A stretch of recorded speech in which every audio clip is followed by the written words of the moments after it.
Unidos en Diálogo, un programa en el cual usted tiene la oportunidad de conocer, comprender, profundizar sobre la problemática nacional e internacional que tiene que ver con nuestro país. Y es importante entender entre uno de los tantos o de las tantas necesidades básicas del ser humano, que es el esparcimiento.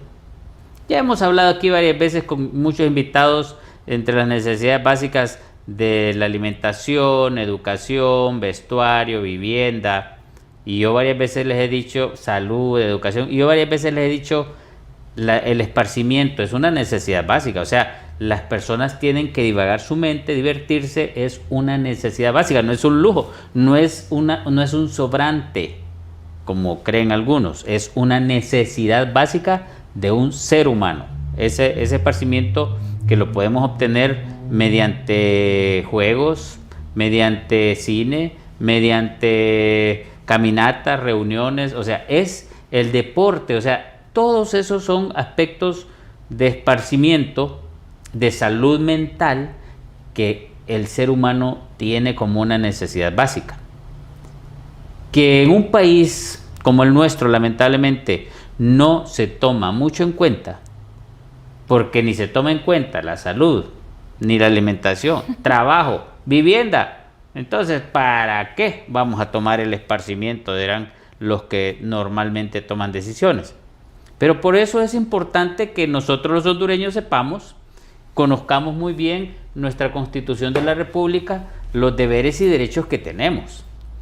Y por eso es que hoy tenemos un tema de interés en ese sentido, esa necesidad básica del ser humano que no se está cumpliendo porque como que no existiera, pero es por la formación que tenemos. Para abordar ese tema, el día de hoy estaremos hablando con nuestra invitada, Ana Martins. Bienvenida, un placer a Unidos en Diálogo. Es un honor tenerla con nosotros acá en Unidos en Diálogo, Canal 51.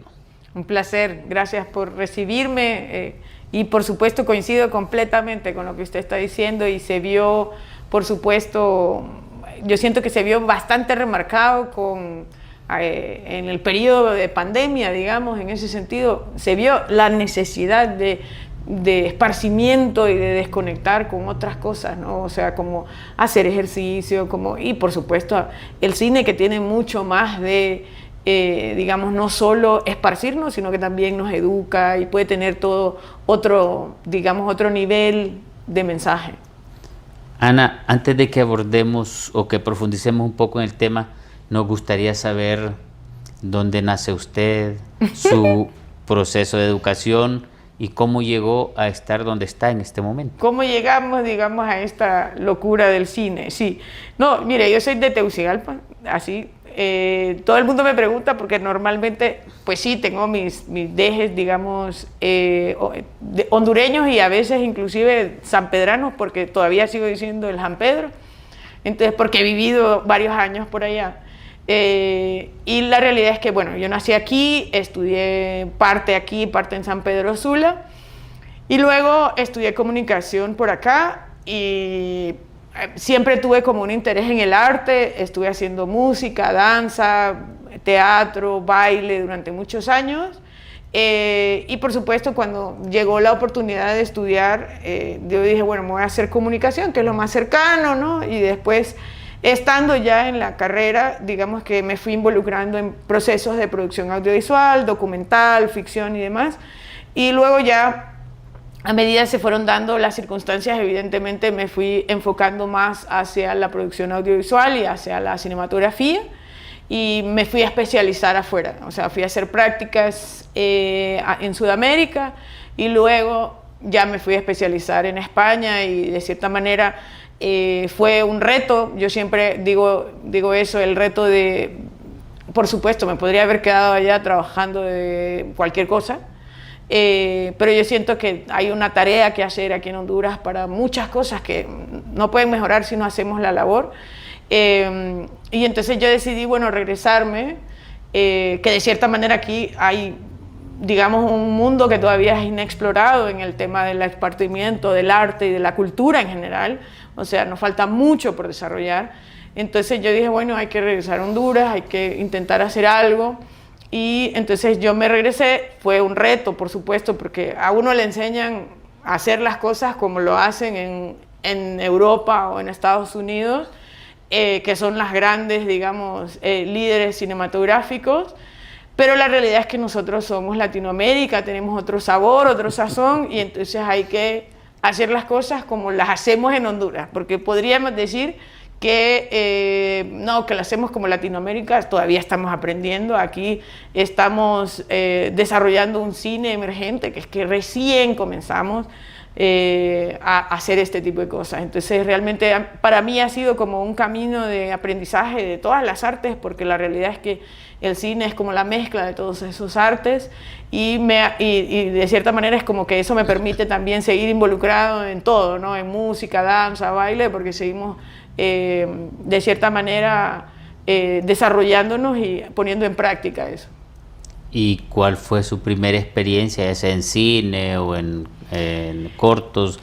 ¿Cómo fue? O sea, en cine, digamos que en la universidad comencé haciendo documentales, un poco más de televisivos y en esa línea. En cine, digamos que ya como tal, comencé a trabajar en la universidad en España, en Barcelona. Hicimos varios ejercicios de series, pilotos y de cortometrajes, que pues ahí yo estaba colaborando. Pues. Yo he sido siempre mucho de dedicarle tiempo al aprendizaje, a compartir con la gente, a aprender de la experiencia de otros. Y entonces, estando en la universidad, que era una parte mucho, porque yo soy del lado de producción, o sea, más logístico, más administrativo, pero por supuesto me gustaba involucrarme en todo. O sea, si hay un voluntariado en festival de cine, ahí iba yo. Si hay un voluntariado en festival, en un cortometraje, pues ahí va. Entonces, de cierta manera me fui involucrando en varios procesos. Pues de alguna manera eso me permitió aprender a resolver en el camino, pero ya formalmente, digamos que cuando vine a Honduras de regreso, sí comenzamos a trabajar con un colega con el que también estoy trabajando ahora otro proyecto. Me involucré en un proyecto que se llamó, a ver si me acuerdo del nombre,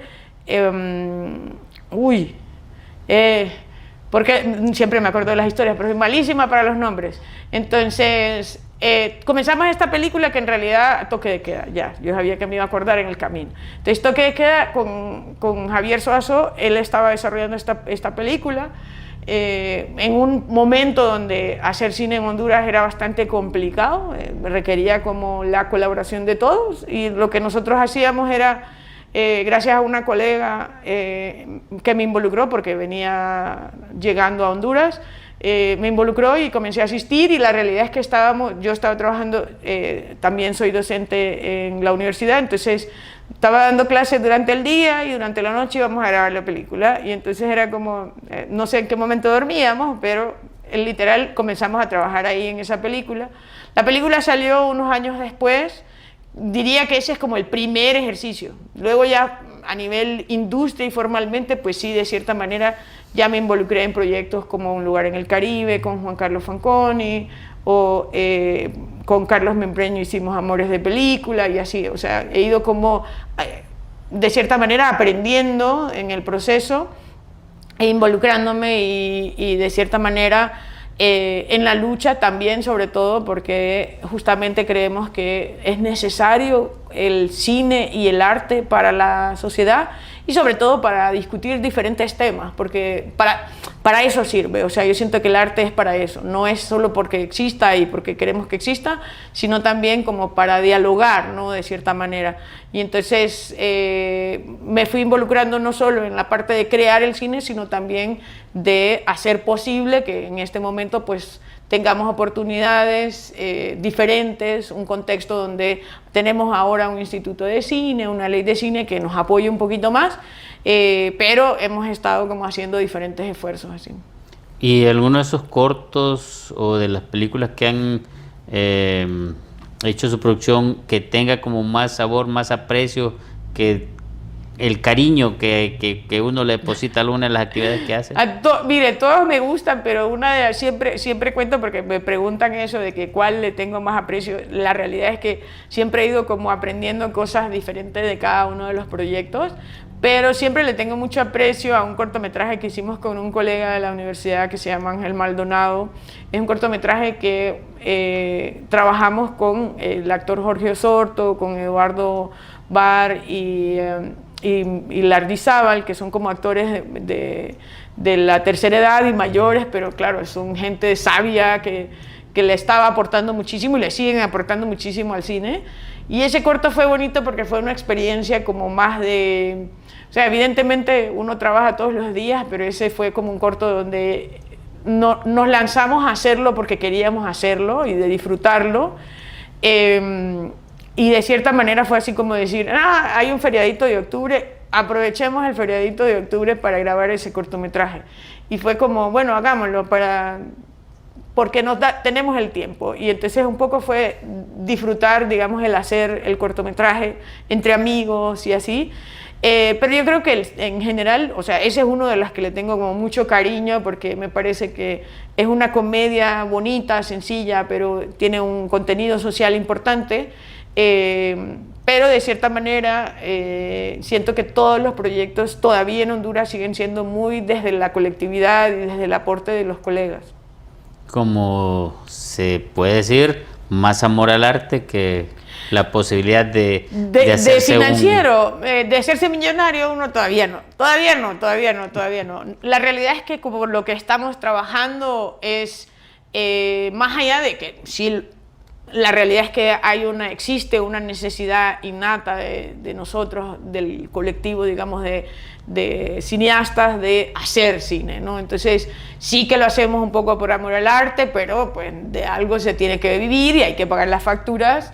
Pero la realidad es que, de cierta manera, ahorita en este momento sí tenemos la posibilidad de mínimamente pagar algo, no tan bien como quisiéramos, pero estamos llegando a ese punto donde pues al menos les podemos reconocer algo. Porque sí, durante mucho tiempo, incluyendo este corto, lo hicimos tal cual, por amor al arte, ¿no? Entonces, que es una necesidad, digamos, de contar historias.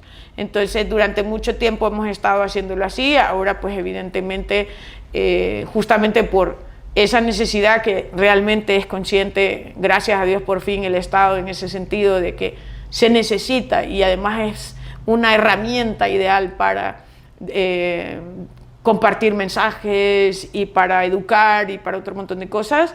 Entonces realmente hay una diferencia hacerlo y trabajarlo de manera reconocida, digamos, que por amor al arte, pero sí, mucho del trabajo ha sido a lo largo de los últimos años bastante esfuerzo de plantar semillas para que ahora se pueda.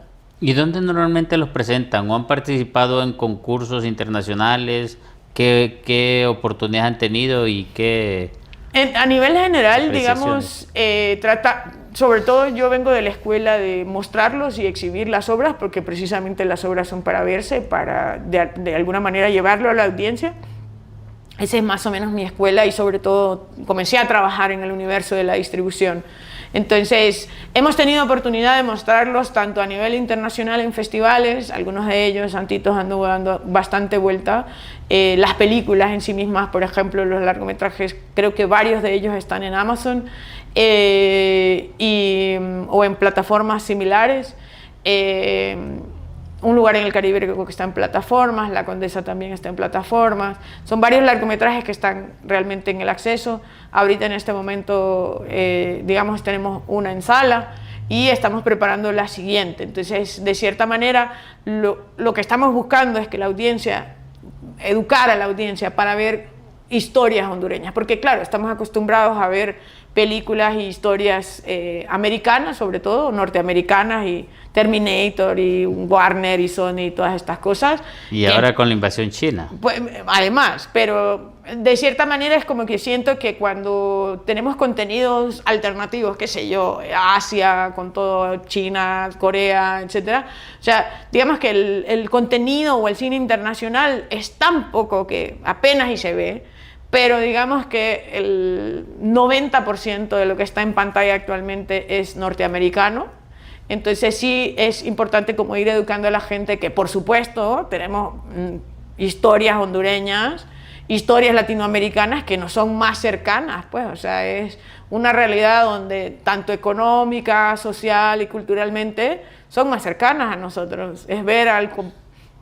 Morazán está en YouTube, por ejemplo. Es así, que Morazán, por ejemplo, se decidió desde la pedagógica, como tiene un propósito y un nacimiento educativo, se decidió liberar porque era más importante que llegar a todos los públicos que, de cierta manera, dejarlo encerrado en una gaveta, que es mucho lo que pasa. Porque, claro, evidentemente el arte se vive de la audiencia, ¿no? O sea, de que la gente vaya y pague una taquilla. Sí que llegan, en el caso de Morazán fue bastante recibida, bien recibida, digamos, en ese sentido, pero eso no permite la recuperación real. Pero en este caso la ventaja es que, como es un proyecto de la Universidad Pedagógica, pues tiene un propósito más allá de solo ponerlo en salas, es para educar, para crear preguntas. Hay mucha, a mí me gustó mucho la experiencia de Morazán precisamente por eso, porque creó mucha interrogante y mucha discusión, porque había historiadores que decían, no, pero es que tiene muchos errores, y que no era así, que no pasó esto, y que... Sí, porque de Morazán hay mucha discusión. Claro. Unos lo tildan solamente de héroe, pero otros lo tildan de villano. De mil unos cosas. lo tildan de gran enamorado y otros lo tildan de gran ciudadano. O sea, hay varias cosas que se discuten de Morazán, que él cumplió su función en la historia de Honduras. Esa fue parte de lo que ustedes claro, quisieron demostrar en una película de esa. Justamente de eso. Con el director conversábamos, porque yo se lo preguntaba de cara a saber como qué era lo que quería contar en su historia, y entonces él me decía, porque queremos mostrar al Morazán que es un poco más humano, ver que es una persona, justamente como dice, también es bueno, o sea, es un héroe, pero también tenía sus errores, pues era mujeriego, era un montón de cosas, ¿no? Entonces, en ese sentido, pues evidente, no podemos mostrar todas las mujeres habidas y por haber, porque primero no nos da tiempo, la película tiene que durar un tiempo determinado. Mucha gente, por ejemplo, nos decía, ¿y por qué no hicieron la batalla de la Trinidad? Y entonces, no, pues que no se puede, por un tema financiero de entrada, ¿va? Pero en realidad era de cierta manera, como enfocarse en un momento específico, que en este caso era la muerte de Morazán, y sobre todo para discutir eso, lo humano que era él, además de, evidentemente, el héroe que nosotros vemos en las postales, en los billetes, en todo. Y a mí me causó mucha gracia en el proceso de investigación, porque se me volvieron reales, digamos, los próceres. Entonces, a mí, por ejemplo, Cabañas... Nunca los había estudiado, o sea, hasta esa época. No, los había estudiado, pero lo típico, no, pues, o sea, lo que uno se sabe ahí de un par de cositas. A profundidad no los había estudiado. Jamás. Y además, por ejemplo, a nosotros hay un personaje que por supuesto me hace mucha gracia, que es Cabañas, que nosotros lo hemos visto en todas las imágenes de Cabañas como un señor mayor, ya adulto, y solo viejito, nunca tuvo vida previa, ¿no? O sea, esa es la imagen que todos tenemos, ¿no? Entonces, de cierta manera, a mí me causó mucha gracia verlo, ubicarlo en un momento de la vida donde era joven, pues, entonces era como... se me salía como de contexto. Entonces a mí el proceso de investigación, porque claro, se hicieron muchas consultas, no fue una cosa de que el director tomó la decisión de, sí, por eso vamos a contar, no, se consultó bastante, participaron fácil una cosa de 10 historiadores en discusión. Yo le podría recomendar un joven historiador que lo hemos tenido aquí en un programa. Después, al finalizar el programa, le voy a tratar de dar los contactos, claro. Porque le voy a ser sincero, me dejó muy impactado un joven, creo que tiene, no sé si 23 o 24 años, pero que sabe historia. Buenísimo. O sea, buenísimo. Y es investigador nato, o sea, ¿sí? No es que solo sabe historia, no, que es investigador. Para poder ser historiador hay que investigar. Es que eso es maravilloso, sí. Me estuvo mencionando incluso de algunos escritos que están fuera del país y otros... tal cual. Y porque yo le voy a dar el contacto para que usted lo contacte. Sí, porque es muy joven. Se sigue haciendo mucho trabajo de la historia de Morazán, sobre todo por eso, porque hay mucha información que, claro, como para contar historias, ahorita por ejemplo estamos contando historias del tema de todo lo que ha sucedido a nivel de los 70s y 80s de Honduras. Y entonces, claro, pero eso no hay documentos, no hay libros, no hay nada. No es como que uno puede ir al internet como en otros países, donde uno puede ir al internet y buscar cualquier cosa, pero aquí nadie documenta las cosas. Entonces realmente es importante, y por eso también es parte del hacer el cine, porque nos permite a nosotros como intentar investigar. Y entonces, por ejemplo, se encontraron libros tal cual, así, escritos, cartas, etcétera, de personajes que permitían construir la historia, digamos, ficcionada, porque es una ficción del personaje, pero es impresionante la cantidad de información que está por ahí, pero que no está como documentada y organizada para que uno llegue y diga, ah, ok, ¿qué pasó en tal fecha? ¿No? Aquí... ¿Cómo sería, por ejemplo, hacer una película del Empira? Sí, hay un proyecto de un colega que está desarrollando, solo que, por ejemplo, en el caso del Empira, que creo yo que es por un tema de que es tan grande la historia que pero también difícil. Está el otro, Alan, si usted recuerda, con el que mencionamos, con este joven historiador, que él tiene más información incluso de Sucumba, ¿cómo es? No me acuerdo. Sicumba. Sicumba. Y yo le voy a dar toda información para que ustedes lo contacten. Buenísimo, buenísimo. Porque hay algo que me inquieta a mí, lo que usted dice. Yo no he tenido la oportunidad de ver los cortos, pero a uno abre el celular, ahí salen un montón de cortos chinos, gringos y todo, pero un hondureño no tenemos ni la oportunidad de verlo en la tele. O sea, hay algo ahí que está fallando y que tienen que ustedes ver realmente qué se puede hacer. Y nuestro canal está a la disposición, buenísimo, así como se le está haciendo este diálogo en este momento, está a la disposición para ustedes en ese sentido, porque creemos en esa parte que le mencioné al inicio, que es una necesidad básica, claro, que mucha gente no le entiende. Ese, por ejemplo, es por así decir, la pata coja del proceso, porque la realidad es que tenemos esa debilidad. Evidentemente las salas de cine son limitadas, o sea, aun cuando hay un montón en la actualidad, o sea, tenemos 13, 14 ciudades que hay salas de cine, pero por supuesto, por ejemplo, en la virtualidad, digamos, si nosotros subiéramos todo, que está, por ejemplo, Santitos, se puede encontrar en YouTube, uno busca Santitos, corto hondureño, va a aparecer. Entonces, y hay una versión del director que está subida, y luego hay versiones de otra gente que por muestras lo han subido. Creo que hay uno inclusive de una sala de cine que en algún momento en periodo pandémico ellos hicieron como toda una muestra, pero se queda corto a nivel de tanto que se está haciendo en la actualidad. Póngale que, ¿qué le digo? Del año pasado para acá yo he visto, y cosas que no, evidentemente no me entero de todas las cosas. Si me enterara de todo, ya seguramente los números serían diferentes, pero fácil, del año pasado se hicieron unos 10 o 15 cortometrajes que todavía no ha visto la gente, ¿no? O sea, ahorita, por ejemplo, yo como les doy clase a los alumnos de animación, entonces, por supuesto, estamos inculcando esa parte de, ok, lo hicieron, hay que enseñarlo. Por supuesto, sabemos que no va a ser Disney, pero es parte del aprendizaje. Entonces, es no solo hacerlo, sino llevarlo a la sala o llevarlo a los espacios que sea posible. Si lo que tengo es una pared blanca con un proyector, pues igual lo comparto así. Entonces, que es inculcar, digamos, el compartir los procesos. Y entonces, ahorita digamos que se está haciendo mucho. El año pasado se hicieron fácil unos 10, 15 cortos. Entonces, se está haciendo el esfuerzo de llevar al público y de educarlo, porque la realidad es que todo el mundo quiere ver contenidos norteamericanos y no está acostumbrado y espera que el contenido hondureño sea alguna tontera. Entonces, esa es la realidad.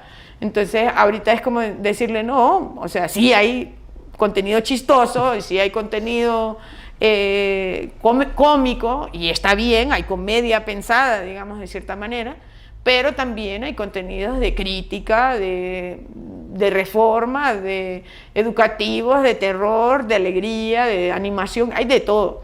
La realidad es que hay mucha gente haciendo ahorita en este momento, y de todos lados del país. Hay unos proyectos muy lindos de zona norte, un proyecto, por ejemplo, ahorita acabo de ver el día de ayer un proyecto Garífuna que está muy lindo. Y entonces, nada, son esas cosas que el tema es cómo accede la gente, ¿no? Entonces, particularmente me parece importante, pues de cierta manera, muchos los proyectos, sobre todo que estoy realizando ahora, están siendo apoyados por el Instituto de Cine y su fondo. Entonces, también ahí es como que uno puede seguir la institución y aunque sabemos que hay que cuidar que la institución se mantenga dentro del arte y no dentro de la política tanto, pero de cierta manera ellos han estado apoyando indiscriminadamente, digamos, en el sentido de son convocatorias abiertas, con diferentes temáticas, con diferentes géneros, y entonces ahorita se está haciendo cortos y largos, y entonces sí, de cierta manera es importante como seguir, digamos, a la institución, porque ahí uno se entera, ¿no? Y después, de cierta manera, también los festivales. Hay como 2 o 3 festivales a nivel nacional. Ahorita hay uno de terror que se llama, creo que Tarántula. Luego hay uno que se llama, ahorita acaba de pasar uno en Comayagua, que estuvo muy bonito. Tuve varios alumnos por allá, que se llama Comayagua Film Fest. Ahorita viene el TEU Short Film Fest, una cosa así, porque no sé por qué le ponen nombres en inglés, voy a admitir, pero bueno. Y entonces ahorita viene uno en Tegucigalpa, hay un festival en San Pedro Sula, Los Zorzales, entonces hay varios festivales que uno tiene que estar como pendiente, pero claro, hay tantas cosas pasando que es importante también ir educando y saber a la gente, decirle, ok, hay un festival, se puede ir a ver un tipo de cine de particular, y luego en las salas de cine podemos ver largometrajes como cortometrajes nacionales, ¿no? Entonces eso es inculcar, digamos, de cierta manera la educación a el consumo de lo nacional. ¿Cuáles son los principales retos en el país de un cineasta para poder lograr culminar con una obra? El gran reto, porque gracias a Dios, el hondureño sí tiene la particularidad, digamos, y nosotros todos en general tenemos la particularidad de que tenemos la gana, la voluntad, como diríamos, la garra, ¿no? La garra de hacer las cosas. Y entonces esa parte, digamos, es el gran como valor a la hora de desarrollar el cine, pero sí el gran reto evidentemente es financiero, ¿no? O sea, el reto de hacer lo posible y de que no muramos en el intento, ¿va? Es un poco que se necesitan fondos, se necesita apoyo, y por supuesto a la hora de finalizarlo, que la gente lo mire, cuesta un montón, porque ya uno llega ahí como, bueno, y sí, la película ya está grabada, la logramos. Entonces la lleva uno a la sala de cine, pero tengo que competir con lo que hay, ¿no? En la sala de cine, y luego, por supuesto, el llevarlo al público, porque hay todo un público que sí es importante que vea, pero que no tiene la capacidad económica. Entonces, porque digamos que los números hace un par de años eran que la persona, o digamos el ciudadano hondureño, iba una vez al mes, ese era el número. No sé ahora, porque post-pandémico seguro esa cosa se fue a la mitad. Entonces, de que van medio vez al mes a la sala de cine. Entonces eso es una competencia bien dura. Entonces la más difícil, por así decir, el reto más grande del cine nacional ahorita en este momento es, por supuesto, tener acceso al contenido. O sea, cómo nosotros logramos que todo lo que ya existe se vea, porque ya existe un montón, o sea, solo que no se ha visto. Entonces, y por supuesto se sigue haciendo más, entonces es como que tenemos una deuda de ver todo lo que existe. Bueno, nos vamos a ir a una pausa. Cuando retornemos vamos a ver cuál de los géneros es un poco más difícil de producir, y lo otro es si ustedes están organizados, así como dice, en el sentido de, bueno, hay producción por todos lados, pero al final de cuentas no encajamos dónde y cómo poder verla. Claro. Vamos a la pausa en Unidos en Diálogo, ya retornamos con ustedes. Unidos en Diálogo, un programa en el cual usted tiene la oportunidad de conocer y enterarse de la problemática nacional e internacional que tiene que ver con nuestro país. Hoy estamos hablando de uno de los aspectos que como seres humanos nos interesa, y es esa oportunidad de divagar nuestra mente, porque es parte de la salud mental, y de cierta forma eso también, como médicos les digo, nos sube las defensas, nos ayuda a... Mucha gente me pregunta a mí, doctor, ¿cómo puedo ser más inteligente? No, hombre, es que más inteligente, como les digo, hay que leer y hay que conocer de la historia de nuestro país y historia de otras partes del mundo. Eso va a lograr que usted tenga la oportunidad de no tener Alzheimer probablemente.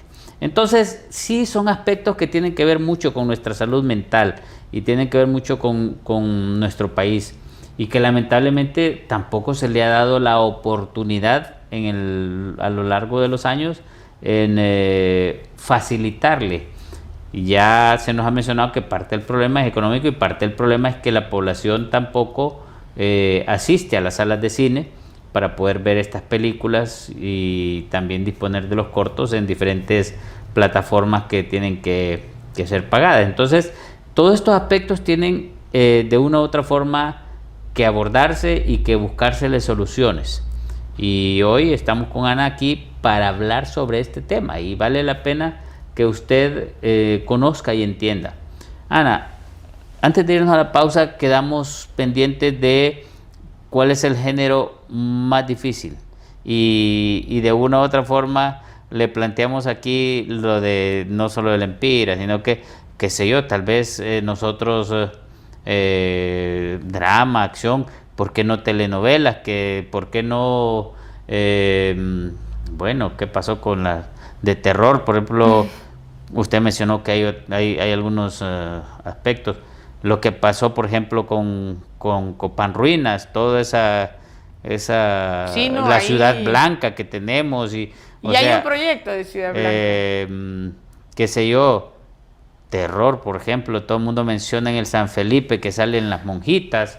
En el centro de la ciudad, pues parece que miré un corto que en el centro de la ciudad hay una de las casas abandonadas hace algunos años, vi eso. Sí, y hay uno de los cortos que no es mío, yo no participé en ese, pero hay un corto que literal ellos grabaron un cortometraje de terror y después como que pasó algo similar a lo que habían grabado en realidad, y después salían las noticias y la gente preguntándose si era real o si era ficticio. Era muy divertido, sí. No, en principio a nivel de la dificultad, digamos que todas las historias son factibles, o sea, no es que sea más difícil el género o el otro. Siento que es más que tiene que ver, y justo lo decía usted, es que nos hace falta mucho la lectura. O sea, siento que necesitamos leer un montón más para poder realmente contar mejores historias. O sea, hace falta mucho eso, y entonces se vuelve, no por el género, porque evidentemente es más difícil hacer una película de acción con un carro explotando y una cosa de esa, pero porque no tenemos los recursos, pero no las ingeniamos. O sea, uno se ingenia esa parte, pero es más el tema de cómo escribirlos. Yo siento que ahorita podemos contar historias tanto comedia, terror y demás, pero yo siento que hay que como pensar desde nuestras realidades, ¿no? Justo lo que decía, o sea, si voy a contar la historia del San Felipe o de lo que sucede ahí, que hay material para darse gusto, no hay necesidad de como elaborar una cosa muy grande, es más el suspenso, me da más miedo lo que no veo que lo que veo mal puesto ahí, ¿va? Entonces, sí, digamos de cierta manera, lo que se vuelve limitante aquí evidentemente es hacer cosas que no tenemos recursos. O sea, más allá del género, es como, por ejemplo, hay evidentemente todo lo que tiene que ver con efectos especiales, todavía hay limitantes, pero siento de que donde se vuelve más difícil es en la escritura. A mí, por ejemplo, me sigue faltando, tengo la tarea pendiente, me sigue faltando hacer una comedia, pero un largometraje de comedia donde uno realmente se ríe, así como que no es que me estoy riendo porque normalmente la comedia que hemos hecho actualmente es como el chiste de me caí aquí y me río porque se cayó, ¿no? Entonces no porque me causa gracia lo que está pasando, porque es una comedia. Entonces esa comedia requiere, por supuesto, que nosotros leamos y escribamos y hagamos todo un ejercicio en la escritura, más allá que en la grabación, sino que en la escritura. Y de cierta manera creo que ese es el más, digamos, la dificultad. A nivel de géneros, así hace de todo. Ahorita estoy viendo, digamos, terror, les encanta. O sea, terror a todo el mundo le encanta hacerlo, es divertido. Yo he hecho vampiros, he hecho terror, he hecho sangre, de todo. Entonces, a mí particularmente me gusta el terror. Pero de ahí, por ejemplo, sí, yo siento que la que se vuelve difícil es la acción. O sea, la acción sí, de cierta manera siento que se vuelve difícil, pero hay un par de películas que no me acuerdo cómo se llamaba, Electroman, una cosa así. Había otro que se llamaba Chincheman, que ese es de la zona norte.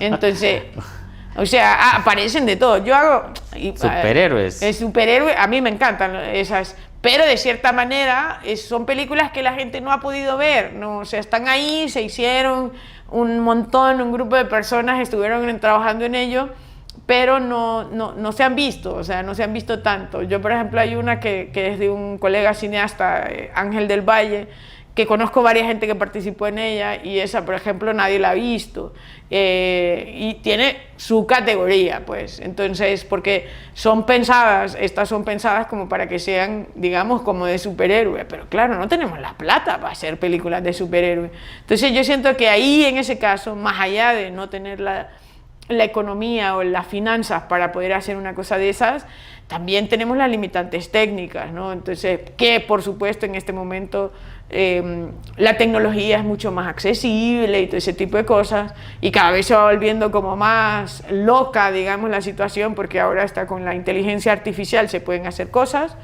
pero sí, de cierta manera es como pensarnos las historias dentro de nuestro contexto y con los recursos que tenemos disponibles, pero sí, yo sentiría que la más difícil es acción. O sea, para poder realmente hacer una película de acción, de superhéroes y cosas de esas, todavía nos falta camino. ¿Y las infantiles? Las infantiles tienen que ver con... porque no se ha hecho mucho. Ahí yo sí sé que hay una deuda del sector, digamos, en ese sentido, de hacer contenido para niños y jóvenes. Porque, de cierta manera, yo siento que la debilidad es que no tenemos escritura. Es justamente eso, o sea, falta...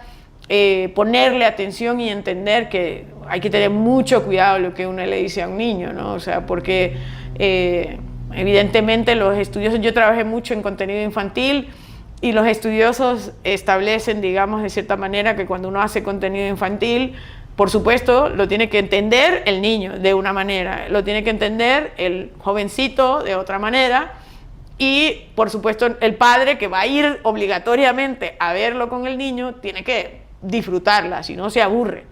Entonces, de cierta manera sí tenemos una deuda. A mí me gusta mucho el contenido infantil, aparte que siento que tiene un potencial comercial enorme, pero todavía no desarrollamos eso. Siento que le tenemos una deuda ahí, sí. Han habido algunos intentos de hacer animaciones, sí, pero que realmente no han dado su fruto y no han dado. Y aquí en Honduras gozamos de programas infantiles que son adultos del extranjero, o sea, no hay sí, ni uno. y inclusive son adultos, porque la mayoría de los contenidos, a excepción de un Parque 3, sobre todo en la parrilla de programación del contenido nacional, son contenidos realmente no pensados para niños. O sea, yo trabajé mucho, digamos, en contenido infantil, y entonces hay como unas categorías, ¿no? Hay contenido de 0 a 2, de 2 a 6 más o menos. Ahorita han de haber levantado un poquito porque evidentemente la generación se vuelve como más espabilada. Entonces normalmente levantan un poquito más las generaciones, pero la realidad es que, por ejemplo, aquí durante muchos años nos enseñaron contenidos como Los Simpsons, que no son para niños, o sea, es un contenido adulto. ¿Que lo entendemos? Sí, pero siento que hay cosas que se malinterpretan o se pueden malinterpretar. Y entonces, claro, yo, digamos, que me dedico a ello y estoy estudiando, pues sí lo puedo entender, pero luego un niño lo ve y asume que eso es la realidad, ¿no? Que eso es lo que debería... Entonces sí, a nivel del contenido infantil, que no necesita ser educativo, pero necesita ser consciente de a quién le está dando la información.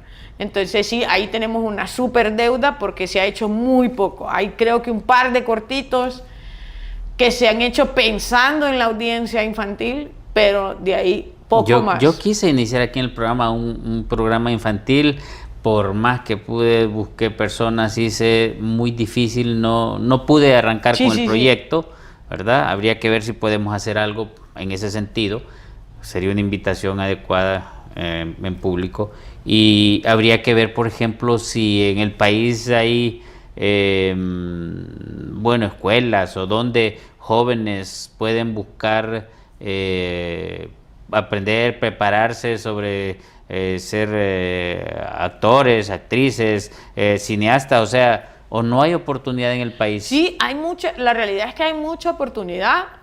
Para mí, yo siento que ahora sobre todo hay muchísima oportunidad porque además no solo de las oportunidades locales, digamos, sino también todas aquellas que son internacionales, virtuales. Y hay mucho contenido gratuito, digamos, en ese sentido, aprendizaje que uno puede aprender muchísimo en línea. Pero lo que no se puede aprender y no hay manera es que lo narrativo se tiene que aprender de la lectura. O sea, y eso, por supuesto, usted lo entenderá mejor en los procesos mentales, digamos, y cognitivos. Necesita uno como tener ese aprendizaje de la lectura que actualmente cada vez menos. Entonces, a nivel de las oportunidades, digamos, tenemos la Escuela de Teatro, la Academia de Teatro Nacional, todos los centros culturales tienen de tanto en tanto espacios donde se puede aprender a actuar y mucha formación audiovisual y cinematográfica. Y luego hay varios espacios en línea que uno puede encontrar. Y ahorita, por ejemplo, están haciendo un espacio de formación, creo que informal con CONIANFO, que es una de las organizaciones de formación informal. Están haciendo como un espacio para enseñar técnico audiovisual, ¿no? O sea, que existe el técnico, digamos, electrónico, por ejemplo, el Infop, pero de cierta manera hay muchas oportunidades, porque desde ahí se puede entrar. O sea, se puede entrar desde muchas áreas digamos, al mundo cinematográfico. Inclusive yo tengo varios colegas que, por ejemplo, se dedican, digamos, a la alimentación del mundo cinematográfico, que es mucho más divertido que solo dar comida. Entonces, pero hay todo un universo alrededor, que nosotros tenemos técnicos electrónicos, nosotros tenemos iluminadores, camarógrafos, gente que se dedica al arte, a la decoración. Todo eso, de cierta manera, es, digamos, una labor que uno, con aprender un oficio, digamos, o sea, el que aprende a hacer, digamos, muebles y madera y todo eso, pues puede estar en arte. El que aprende electrónica puede estar en iluminación, el que aprende, y así va. Yo siento que es más una cuestión de entender cómo el universo, o digamos el sector, también tiene otros potenciales, porque entendemos que vivir del cine en este momento, lo que hablábamos, todavía lo hacemos mucho no digamos por amor al arte, sino más bien lo hacemos mucho por el esfuerzo de construcción de algo más hacia futuro. Pero la realidad es que hay bastantes oportunidades de tener un universo audiovisual, donde una persona que trabaja técnico, que trabaja en un canal de televisión, puede perfectamente dedicarle unos días a un proyecto cinematográfico, porque los conocimientos son más o menos los mismos. Entonces sí, se vuelve muy interesante como crear este universo donde colaboramos entre la televisión, el audiovisual, el contenido digital, toda la gente que está trabajando, digamos, desde lo audiovisual, para colaborar en obras cinematográficas que son un poco más elaboradas, digamos, de cara a contar buenas historias, que ahí sí requiere, por supuesto, partiendo de la narrativa. Y esa parte sí hay mucha educación, pero todavía sí hay oportunidades, pero creo que esas definitivamente son oportunidades que son pocas, no hay muchas, para aprender a escribir, para aprender a guionizar, para leer mucho guión, leer mucha historia, pero creo que mucho también en el cine es más de irse abriendo oportunidades, o sea, de la voluntad y de cierta manera entendiendo de que no solo es cine, sino que también es audiovisual y que hay que vivir de todas las partes, ¿no? Para poder tener una carrera, digamos. O sea que en este momento en el país es muy difícil vivir del arte. Del arte per se, sí. O sea, del arte per se, si yo dijera solo me voy a dedicar al cine como tal, probablemente que sí. Pero sí estamos construyendo un espacio, un sector de industria donde esperamos que se pueda, desde el audiovisual y el cine, sí poder vivir de ello. Porque en mi caso yo soy parte de la academia, ¿no? Entonces vivo, digamos, pago mis facturas con la academia, pero me permite, por la flexibilidad, me permite también seguir haciendo cine y, por supuesto, también involucrar a los jóvenes en esa parte, ¿no? A los estudiantes que les gusta y tienen ganas. Entonces se van como involucrando ya en el universo laboral. Pero la realidad es que todavía toca hacer combinaciones. O sea, ¿qué significa esto? Nosotros no podemos vivir, por ejemplo, un actor no puede ser solo actor de cine, tiene que ser un actor de cine, teatro, televisión, anuncios, radio, doblaje, etc. O sea, hay que diversificarse en ese sentido porque así funciona el arte. Entonces, sí, no es como que se puede solo vivir de que, bueno, voy a hacer una película y a ver cómo le hago, ¿no? Entonces, toca como hacer todo un universo y, de cierta manera, sí hay una colectividad que se ha ido construyendo y que estamos, por así decir, de cierta manera trabajando asociadamente. Por ejemplo, tenemos organizaciones de productores, esta es una nueva asociación de productoras de Honduras, con el objetivo de atraer más inversión, más proyectos, no solo los internos, sino también proyectos que, como pueden ver en las plataformas, hay contenidos que se grabaron en un lado, pero que son películas de otro país. Y entonces eso ahora cada vez más se da esa, digamos, esa flexibilidad. Entonces hay una asociación de productores, también tenemos una organización de cineastas mujeres. Por supuesto, el hecho de que exista una industria no nos deja de lado de un poco la inequidad, ¿verdad? Pero estamos trabajando en ello desde el nacimiento de este sector. Entonces ha ido funcionando muy, muy bien. Hay mucho más compañeras dirigiendo historias y demás. Y hay varias organizaciones, incluyendo, creo que están en construcción con una organización de actores, y eso pues abre más oportunidades. Abre más oportunidades a ver, digamos, cómo podríamos nosotros en un futuro perfectamente vivir, no necesariamente como decir del arte per se, sino vivir del sector cinematográfico y audiovisual. En este sentido, por ejemplo, la película de Morazán o la de 90 minutos, uno ve y solo ve un segmento, pero ¿cuánta gente se necesita alrededor? ¿Cuánta tecnología y cuánto equipo? O sea, eso es bueno que lo manifieste a los televidentes, sí, claro. Para que el que está viéndonos entienda que no solamente te pones una camarita. Lo que tenemos enfrente. Sí, no, en general, por ejemplo, bueno, Morazán es bastante grande. Por supuesto, la infraestructura, digamos, de la universidad nos permitía construir eso, porque a la final, o sea, solo en escenas, digamos, donde había mucha gente, es fácil, habemos 400, 500 personas ahí. El equipo de trabajo básico, digamos, del proyecto de Morazán eran como 55, 60 personas. El del día a día. De ahí, luego de ese, pues se van sumando dependiendo del día. 90 minutos, por ejemplo, era un poco más pequeño porque era algo más contenido, pero estratégicamente pensado para que parezca más grande.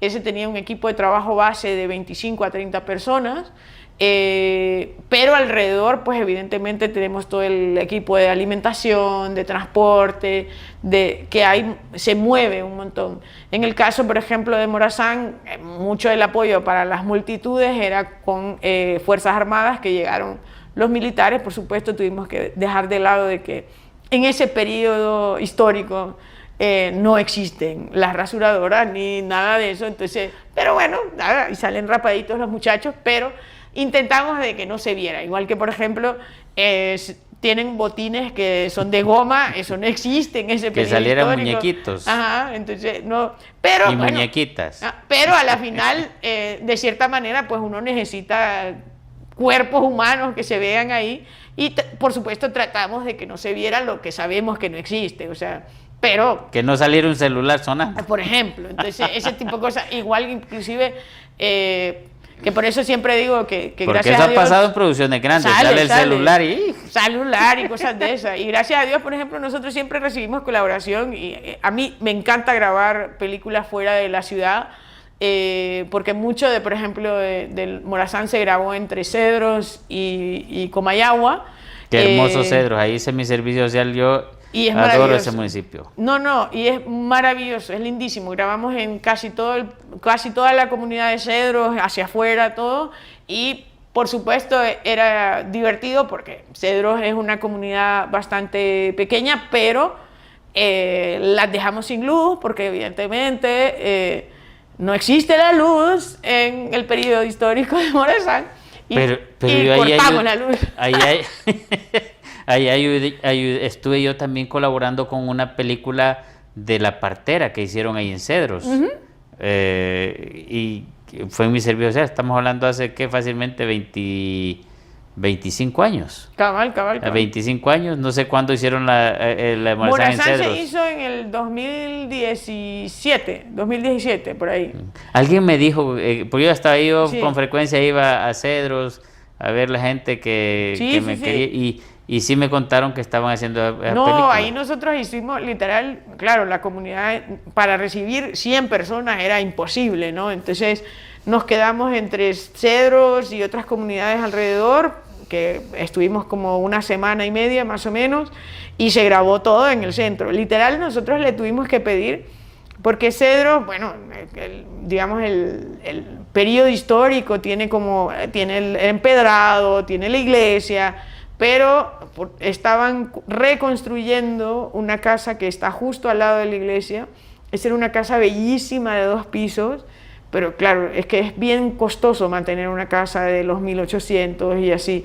Y entonces la estaban por botar. Nosotros así como, ¡no la bote! Le pagamos, literal le tuvimos que pagar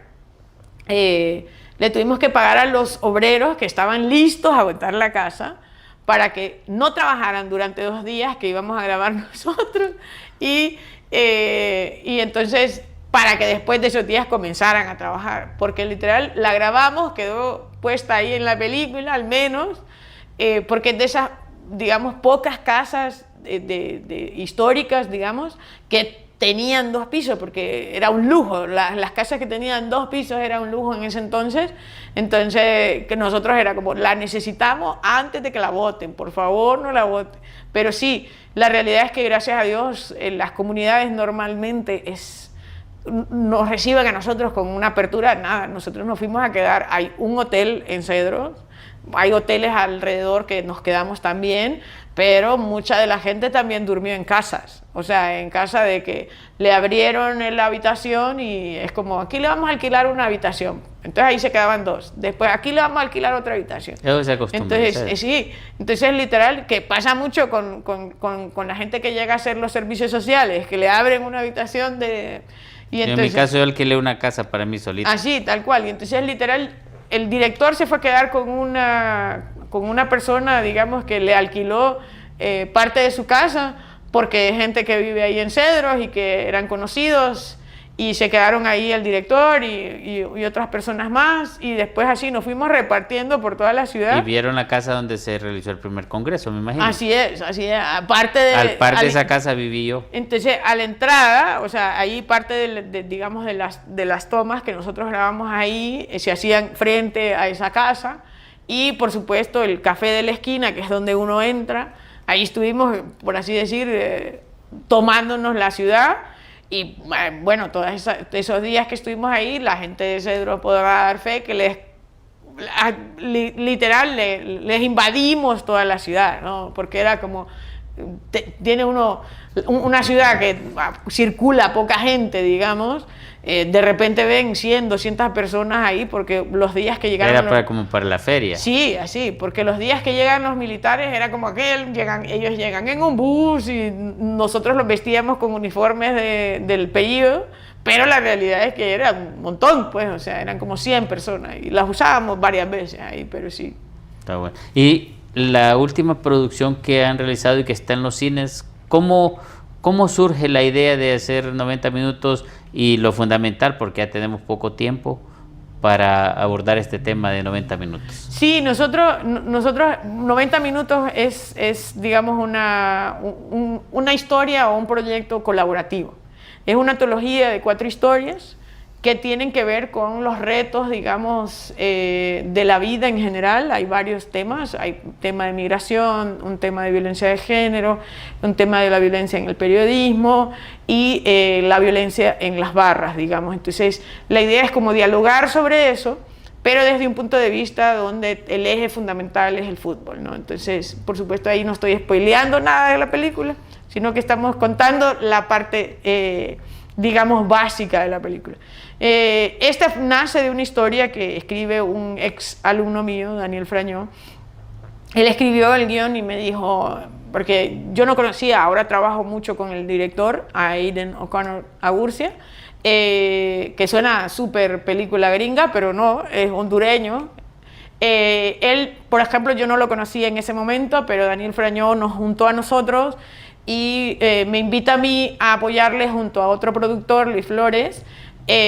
Nos invita a pues conocer el proyecto, que quería hacer eso y su plan era, ok, vamos a grabar 4 cortos y si logramos grabar los 4 cortos, tenemos una película, ¿no? Entonces yo le dije, no, pensémosla como una película, porque si nos planteamos que no vamos a llegar, pues no nos lo vamos a definir. Entonces, de cierta manera, pues comenzamos a trabajar en 2018, creo que a finales de 2017, principios de 2018, comenzamos a trabajar y grabamos cada historia por separado. Luego hicimos algunos remiendos, digamos, para poder estructurar bien la historia, pero grabamos cada historia por separado y de alguna manera colaborativo con los técnicos, ¿no? Con los actores sí se les reconocía algo, poco, pero se les reconocía, y con los gastos, pues evidente hay que pagarle al bus, al agua, la comida, todo. Pero nosotros, digamos, desde los técnicos, sí era colaborativo, o sea, el sonidista, el camarógrafo, todo era colaborativo, y de cierta manera ahorita en salas nos vamos a rajatabla, o sea, al menos vamos a ir a comer un chino. Es difícil encontrar el apoyo en este tipo de proyectos cinematográficos. Se encuentra el apoyo, o sea, hay apoyo, digamos, no voy a decir que no, sobre todo de la misma comunidad, se involucra, tienen ganas de hacer y demás, pero evidentemente cuesta, o sea, hay un valor, o sea, tenemos a un equipo, si ponemos los números de Morazán, hay un equipo de 50 personas que mínimo hay que pagarles el salario mínimo, o sea, ya podemos hacer los números, ¿no? Y en el caso de 90 minutos, pues evidentemente desde una idea colaborativa y desde el espíritu, digamos, de tratar de hacer una película lo más hondureña, auténtica, historia local, nos involucramos todo el equipo, casi todo el equipo permaneció durante las 4 películas, luego se sumaron algunos en las 4 historias. El sonidista, por ejemplo, estuvo todo el proyecto y fue alguien que de cierta manera yo le contaba a unos amigos, le digo, es que me pregunta el sonidista Carlos Herchen, me dice, ¿y será que va a llegar la gente a la sala de cine? Y le digo, bueno, no sé, le digo, lo que sí puedo decir es que a la gente le gusta, porque sí he recibido muy buenos comentarios de la gente, pero sí cuesta, o sea, cuesta, la gente tiene que invertir una entrada, ir a la sala de cine y todo eso, pero sí, de alguna manera es un esfuerzo que hemos hecho colectivamente y sí se ha recibido apoyo, pero todavía poco, cuesta, o sea, un proyecto cinematográfico por bajito anda en 100.000, 200.000 dólares más bien que lempiras, son como 4 o 5 millones de lempiras para poderle pagar a todo el mundo, ¿no? Entonces realmente sé que evidentemente, como lo mencionaba al inicio, pues hay unas prioridades, ¿no? La alimentación, la comida, la salud, que son digamos necesidades básicas, y se va dejando, digamos, la necesidad básica del consumo cultural, social, y la reflexión y el esparcimiento. Entonces sí se va dejando como de relegado allá para que quede, pero de cierta manera ahorita sí estamos buscando modelos donde sea posible, dentro de un presupuesto factible, digamos, en ese sentido, donde se pueda, con poco dinero, historias un poco más contenidas, historias más locales. Probablemente logremos hacer mucho más películas, ¿no? O sea, no solo yo, sino que todos los colegas de la industria, y que se pueda a futuro poder vivir de ello. ¿Cómo podemos estimular, ya para finalizar, porque ya estamos unos minutos de finalizar, ¿cómo podemos estimular que los hondureños nos interesemos un poco más en el cine hondureño? Sí, en general aquí, lo importante es ver cine hondureño, o sea, creer que todavía, y yo invito siempre como a buscar cortometrajes hondureños en el YouTube o en el internet, sigue, el mejor cine hondureño está en los cortometrajes, por supuesto, ir a ver 90 minutos, van a ir a ver una película completamente hondureña y muy buena, no es que diga yo porque sea productora, sino porque lo pueden ir a apreciar, y la manera digamos, de apoyar al cine hondureño y al arte hondureño es consumirlo, como buscarlo de cierta manera. Sé que a veces tenemos tantas cosas pasando, o sea, vemos miles de anuncios, contenido digital, las redes sociales, entonces sé que pasa un montón, pero si nosotros buscamos cine de Honduras, van a ver que hay un montón de contenido muy lindo, historias súper diferentes y muy, digamos, muy bien desarrolladas. Entonces solo es cuestión de buscar un poquito y de repente darle un espacio de aquel contenido que vemos continuamente, porque todos vemos las redes sociales. Entonces, en vez de dedicarle 3 horas a las redes sociales, 1 hora que le dediquemos al contenido nacional, ya sea cortometraje o largometraje, de ese tiempo que dedicamos al contenido, con eso vamos a apoyar bastante, y sobre todo, bueno, si vamos a las salas de cine y consumimos lo nuestro, pues es mejor. Muchas gracias. Ahora yo le voy a decir lo que para nosotros significa Unidos en Diálogo, porque aquí creemos firmemente que el diálogo sincero y la participación ciudadana son las herramientas clave para poder construir un futuro más justo y próspero para todos y cada uno de nosotros los hondureños. Hasta el siguiente programa, Unidos en Diálogo.